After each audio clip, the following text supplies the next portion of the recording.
Today, we'll be creating a skeleton army using every fake skeleton minifigure to get revenge on Santa Claus. To simulate this, first we'll be creating a fully custom LEGO Minecraft base to defend against the skeleton army, and then we'll be progressively building and upgrading our skeletons all the way from level 1 noobs to level 100 final bosses. But first, you need to like and subscribe. Let us begin. The skeleton army got nothing but coal last year, and they want revenge, so our Minecraft base is gonna have to be safe and secure to protect Santa Claus. To build our LEGO Minecraft base, I got 2 base plates, a bunch of extra pieces, and my fleeting will to live. We'll be starting with the terrain and base of the world, not only to connect the 2 base plates together, but to make the area look more naturally generated. For Steve's base, I went for an L-shaped house design and used a bunch of brown wood for the outline of the house, followed by a mix of regular dark gray bricks and some brick design pieces to fill in the walls and give it more texture. Next, I added a bunch of windows on the back of the house so the skeletons couldn't sneak attack Steve and Santa from behind. And finally, I tiled off the top of the walls. But since some of the mutant skeletons are big enough to reach over the walls, I needed to create a super secure roof to keep Santa protected. So I struggled for multiple hours in a caffeine-induced rage, trying to get the dimensions right, but I finally finished it, tiled it off to make Father Cheese proud. Putting it all together, I'm actually really proud of this house. Please leave a nice comment. Now our base is complete, but we're gonna need to add some finishing details before it can be ready for the battle. The exterior of the house looks amazing, but the interior is super empty, and Steve doesn't really want to sleep on the floor. So I added some essentials like 6 furnaces, a bed for Steve and Santa Claus, a Christmas tree with some presents, a full chest of items, an enchanting table with bookshelves, and some torches to light up the house. On the outside, I added this pen for Santa's sheeps, and a villager farm that definitely does not violate any human rights. Don't quote me on this. Now this base took me 6 or 7 hours to finish, and it looks amazing, but we still have to constantly upgrade Steve and the player base to defend against each wave of the skeleton army. The first wave of the skeleton army consists of 6 regular Minecraft skeletons and Dave. But Dave is useless. When Steve saw the impending danger, he went straight into the mines, found as many diamonds as he possibly could, and built armor and tools. Using his new diamond armor and weapons, the first wave of the skeleton army stood no match for Steve, and Santa Claus is safe. So the skeleton army will need to make some major upgrades if they want to extract their revenge on Santa.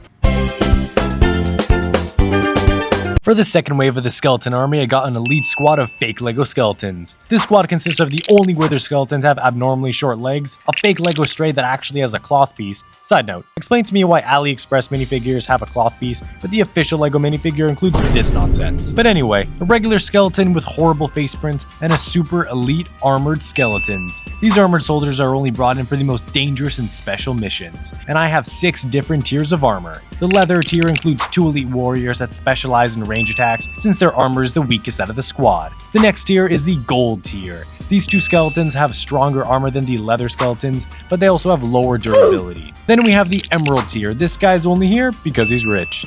Then we have the iron tier. This single soldier is a close quarters powerhouse, dual wielding both an enchanted axe and a bow. And finally we have the 2 commanders, the diamond armor skeleton and the netherite skeleton. These elite groups of warriors are some of the most creative minifigures I've ever seen, and I really appreciate how detailed each of the armor tiers are and how phenomenal they all look. But now that the second wave is complete, it's time to send them into battle. Now that the skeleton army has stronger tools and armor, Steve's diamond tools will be absolutely useless. So Santa magically upgrades his diamond armor into netherite, gives him a trident, a netherite sword, and a horse to ride into battle.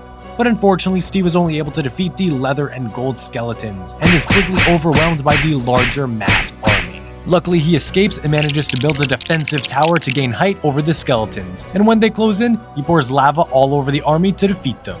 Fortunate for the skeletons, the 3 strongest were able to escape, and will be taking drastic measures to become even stronger.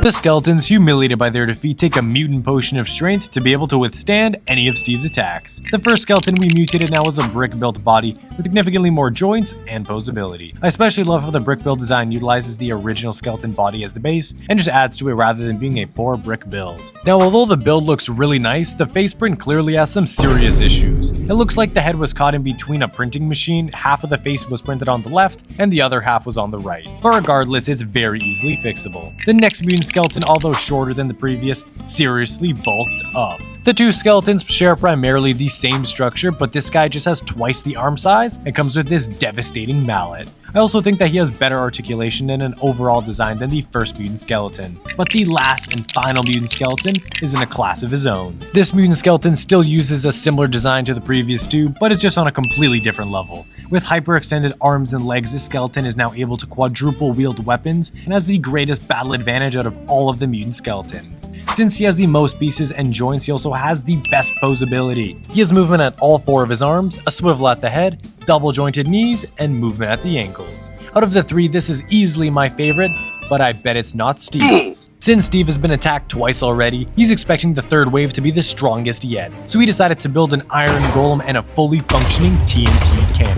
First, he reinforces the tower with wooden beams and stacks up on TNT and faces the cannon towards the enemies. While the iron golem is distracting the skeletons, Steve fires the TNT, easily defeating the strongest wave yet. But now that the skeleton army is defeated, there are only 2 skeletons left: Dave, who can't even fight, and the final boss. The final boss is the biggest and the strongest skeleton of them all, but first, we gotta build it. Now that we've finished putting together this level 100 skeleton, you can see why he is the most powerful of them all. Comparing him to a normal skeleton, he's over 10 times the size and 1,000 times the strength.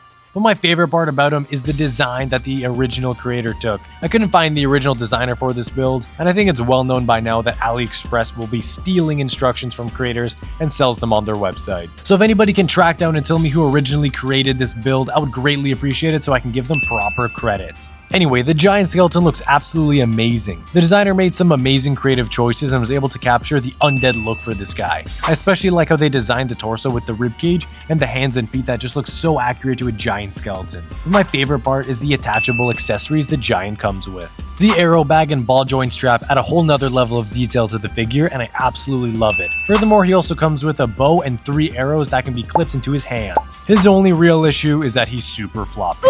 All of his joints are super loose ball joints, and as soon as you move him even slightly forward, he eats it. But regardless of some balancing issues, you can still get him into some really menacing poses. But now the giant skeleton wants to get his revenge, steal Santa, and get some Christmas presents. Steve attempts to use his TNT cannon, but it has no effect on the final boss, and his iron golem was defeated in only 1 shot. So Steve has no choice but to take a mutant strength potion to bulk up and battle the giant skeleton to save Santa Claus. So Steve uses his giant pickaxe to destroy the level 100 final boss's skeleton's bow, and then he punches him in the face to finish the battle. Now that Steve has defeated the giant skeleton, he thinks that the battle is over, but he forgot about one thing: Dave.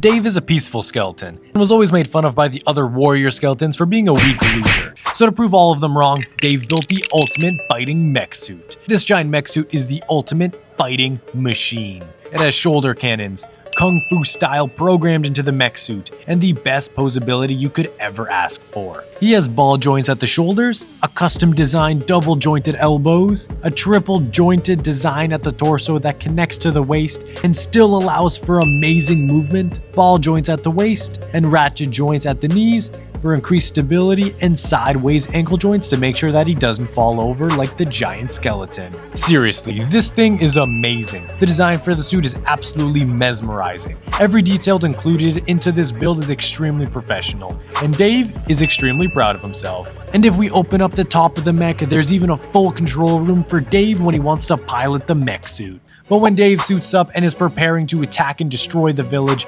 exact his revenge, he realizes that all he really wanted for Christmas was a friend. So he goes up to Steve, and then he asks him if he could be best buddies. And just like that, he got his Christmas wish.